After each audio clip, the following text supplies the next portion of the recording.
તમે પાલકની આવી recipe try કરી છે? Hello friends, welcome to kitchen art. પાલકના પરોઠા, પાલકનું શાક, પાલકના ભજીયા તો તમે ઘણી વખત ખાધા હશે, પણ શું પાલકની આવી લેયરવાળી કોઈ રેસીપી તમે ટ્રાય કરી છે? તો પાલક ન ખાનાર પણ હવેથી પાલક જરૂરથી ખાશે. રેસીપી સારી લાગે તો લાઇક અને શેર કરજો. મારી ચેનલ ઉપર નવા હોય અને મારી ચેનલને હજુ સબસ્ક્રાઈબ ન કરેલ હોય તો સબસ્ક્રાઈબ કરી બાજુનું બેલ બટન દબાવવાનું ભૂલશો નહીં, જેથી કરીને તમને મારા નવા વિડીયોનું નોટિફિકેશન મળતું રહે. તો બજારમાં ફ્રેશ પાલક મળતી હોય છે, તે આપણે 150 ગ્રામ જેટલી લઈ લેશું. હવે પાલકના પાન ડારખામાંથી આપણે છૂટા કરી લેશું અને જે ખરાબ ભાગ હોય અથવા તો ખરાબ પાન હોય તેને પણ આપણે અલગ કરી લેશું. ઘણી વખત ફ્રેશ પાલક હોવા છતાં પણ આવા ખરાબ પાલકના પાન આવી જતા હોય છે, તો પાલકને આપણે સારી રીતે સાફ કરી લેશું. હવે ગેસની ફ્લેમ ચાલુ કરીશું, પાણી ગરમ કરીશું અને પાલકના પાન તેમાં એડ કરી દેવાના છે. અહીંયા પાલકના પાન આપણે સોફ્ટ કરવાના છે, તો પાલક સાથે આપણે એક લીલું મરચું એડ કરી દઈશું, સાથે આદુનો ટુકડો. તો આ રીતે પાણી ઉકળવા લાગે એટલે તમે જોઈ શકો છો કે પાલકના પાન છે તે આ રીતે સોફ્ટ થઈ જાય છે. બસ આ સમયે આપણે ગેસની ફ્લેમ છે તે બંધ કરી દેવાની છે. ગરમા ગરમ પાલકના પાનને આપણે મિક્સર જારમાં લઈ લેશું અને મિક્સર જારમાં લીધા પછી તેને આપણે ગ્રાઇન્ડ કરવાના છે. પણ એક વાતનું ધ્યાન રાખવાનું છે કે જ્યારે આપણે મિક્સર જારમાં પાલકના પાન લઈએ છીએ ત્યારે તે ખૂબ જ ગરમ હોય છે, તો આપણે પાલકના પાન ઠંડા થઈ જાય પછી મિક્સરને ગ્રાઇન્ડ કરવાનું છે. તો 5 મિનિટ રેસ્ટ આપ્યા પછી તમે ગ્રાઇન્ડ કરશો તો પાલકની આ રીતની એક સરસ પેસ્ટ તૈયાર થઈ જશે. તો 5 મિનિટ થઈ ગઈ છે રેસ્ટ આપ્યા પછી. હવે તેને ગ્રાઇન્ડ કરી લેશું અને તેની આ રીતે ગ્રીન કલરની પેસ્ટ તૈયાર કરશું. તો તમે જોઈ શકો છો પાલકની ખૂબ જ સરસ ગ્રીન પેસ્ટ તૈયાર થઈ ગઈ છે.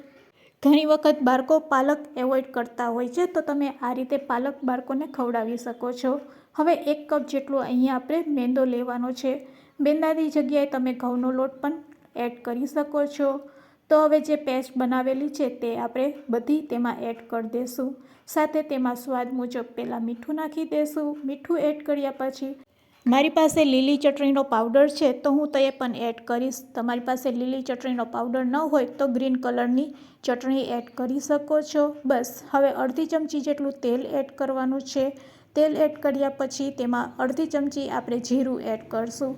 જીરું એડ કરીને તરત જ આપણે લોટને પહેલાં મિક્સ કરી લેશું. તો હાથેથી પહેલાં મિક્સ કરી લેશું અને જરૂર લાગે તો અહીં આપણે પાણી એડ કરવાનું છે. તો આ રીતે આપણે પેસ્ટને લોટ સાથે પહેલાં મિક્સ કરી લેશું. હવે જારમાં જે ગ્રીન કલરની પેસ્ટ રહી ગઈ હોય તેમાં પાણી નાખી અને તે પાણી આપણે આ રીતે હાથની હથેળીમાં થોડુંક થોડુંક લેતા જઈશું અને એકદમ સરસ પૂરી જેવો લોટ આપણે બાંધવાનો છે. તો અહીંયા આપણે લોટ બાંધી લેશું. તો તમે જોઈ શકો છો આપણો લોટ છે તે સરસ બંધાઈ ગયો છે. બસ હાથમાં થોડુંક તેલ લેશું અને લોટને તેલથી આ રીતે થોડીક વાર આપણે પહેલાં મસળી લેશું. આ રીતે કરવાથી લોટ છે એ એકદમ સ્મૂથ થઈ જશે. તો અહીંયા આપણે સ્મૂથ લોટ બાંધવાનો છે, તેના માટે હાથમાં તેલ લઈને ફરીથી આપણે 1 મિનિટ માટે તેને આ રીતે હાથેથી મસળી લેશું. તો અહીંયા રેસ્ટ આપ્યા વગર જ આપણે અનેક પરવાળી પૂરી બનાવવાના છે અને આ પૂરી કઈ રીતે બનાવે છે તેના માટે તમારે આગળ વિડીયો જોવો પડશે. તો એટલા લોટમાંથી આપણે 3 લુવા બનાવીશું. 1 લુવાને આપણે લોટમાં રગદોરીને આ રીતે મોટી રોટલીની જેમ વણી લેશું. વણવા માટે લોટની જરૂર પડે તો લોટ ઉપરથી સ્પ્રેડ કરી આ રીતે મોટી રોટલી આપણે વણી લેવાની છે. તો રોટલીના પાટલા જેવડી મોટી આપણે પૂરી તૈયાર કરવાની છે. હવે તેના ઉપર લગાડવા માટે આપણે કોર્નફ્લોર લેશું 1 ચમચી જેટલો અને તેમાં ઘી એડ કરશું.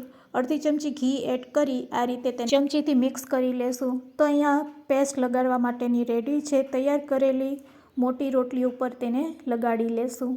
આ રીતે કરવાથી લેયર છે એ એકદમ છૂટા આપણા તૈયાર થશે. તો ફરતે આપણે આ રીતે પેસ્ટ લગાડી લેશું.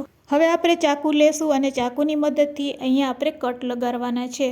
તો તમે આ રીતે સાઈડથી પણ ચાલુ કરી શકો છો અને મિડલમાંથી પણ તમે આ રીતે ઝીણા ઝીણા ચાકુથી કટ લગાડી શકો છો. આમ તો તમને આ જોતાં એવું લાગતું હશે કે આમાં તો ઘણો સમય લાગી જશે, પણ ફ્રેન્ડ્સ ચાકુ સરસ હશે તો એકદમ ફટાફટ તેમાં લાઇન્સ છે તમે આ રીતે કટ કરી શકો છો. તો બાળકોને કંઈક નવું ખવડાવવું હોય અથવા તો કંઈક નવી રેસીપી ટ્રાય કરવી હોય તો તમે આ ચોક્કસથી ટ્રાય કરી શકો છો. તો આ રીતે કટ લગાડ્યા પછી તેના ઉપર આપણે થોડોક લોટ સ્પ્રેડ કરવાનો છે અને લોટ સ્પ્રેડ કર્યા પછી તમે આ રીતે બંને બાજુથી આ રીતે કવર કરતું જવાનું છે. તો આ રીતે ફોલ્ડ કર્યા પહેલાં તેના ઉપર ચોક્કસથી એક વખત આ રીતે તમારે લોટ છે તે સ્પ્રેડ કરવાનો છે. લોટ સ્પ્રેડ કર્યા પછી તમે આ બધી લેયર્સ ભેગી કરશો એટલે એકદમ સરસ લેયર છે તળ્યા પછી તે છૂટછૂટી દેખાશે. તો આ રીતે આપણે કવર કરી લેશું બંને બાજુથી અને પછી તેને સ્ટ્રેચ કરશું, એટલે કે તમારે આરામથી તેને થોડીક ખેંચવાની છે. હળવા હાથેથી ખેંચાય તેટલી આપણે ખેંચી લેવાની છે અને પછી હાથેથી ફોલ્ડ કરીશું. તો હવે આપણે કઈ રીતે ફોલ્ડ કરશું તે પણ જોઈ લઈએ. તો આ રીતે વચ્ચે અંગૂઠો રાખી અને આપણે આ રીતે રોલ વાળીશું. એક બાજુથી રોલ વાળ્યા પછી સેજ ખેંચીને બીજી બાજુથી પણ આપણે આ રીતે રોલ વાળી લેશું અને બંને રોલને હાથેથી આ રીતે પાસે પાસે લઈ આવતા જશું. હવે એક રોલને બીજા રોલની ઉપર આ રીતે ગોઠવી દેશું. તો આ રીતે પાછો આપણે એક અનેક લેયરવાળો લુઓ છે તે રેડી કરી લેશું.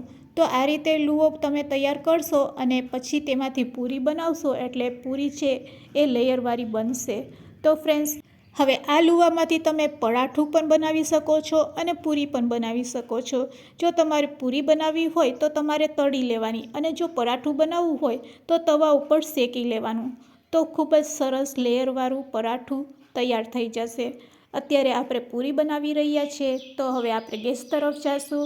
કઢાઈમાં તેલ ગરમ કરીશું. તેલ સરસ એવું ગરમ થાય પછી જ આપણે આ પૂરીને તેમાં ડીપ કરવાની છે. હવે ગેસની ફ્લેમ કેવી રાખશો? તો ગેસની ફ્લેમ એકદમ હાઈ રાખવાની છે અને હાઈ ફ્લેમ ઉપર જ આ પૂરીને આપણે તળવાની છે. તો આ લેયરવાળી પૂરી આપણી ફૂલે એના માટે આ રીતે આપણે ઝારાની મદદથી તેને આ રીતે હળવા હાથેથી દબાવીશું એટલે પૂરી આપણી ચોક્કસથી ફૂલશે. તો ફ્રેન્ડ્સ, હવે આપણે ગેસની ફ્લેમ લો કરી દઈશું અને તમે જોઈ શકો છો આપણી લેયરવાળી પૂરી છે તે સરસ ફૂલી પણ ગઈ છે. બસ હવે ગોલ્ડન બ્રાઉન કલરની થાય ત્યાં સુધી આપણે તેને તેલમાં તળીશું અને ગોલ્ડન બ્રાઉન કલરની પૂરી તળાઈ જાય એટલે તેને તેલમાંથી કાઢી લેશું. તો તમે જોઈ શકો છો પૂરી આપણી સરસ તળાઈ ગઈ છે. બસ આ રીતે આપણે બધી પૂરી તળીને રેડી કરી લેશું.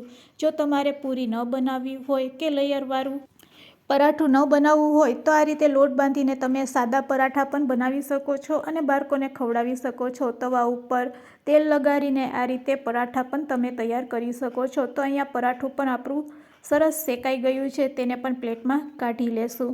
તો ફ્રેન્ડ્સ, આ બંને રીતમાંથી તમને કઈ રીત સહેલી લાગી છે અને તમને કઈ રીત સાથે આ પરાઠું અથવા તો પૂરી ખાવી છે તે મને કમેન્ટ્સમાં જરૂરથી કહેજો. હવે આપણે તૈયાર કરેલી પૂરી ઉપર પેરી પેરી મસાલો છાંટીશું. પેરી પેરી મસાલો છાંટ્યા પછી તમારે શાક કે ચટણીની પણ જરૂર નહીં પડશે.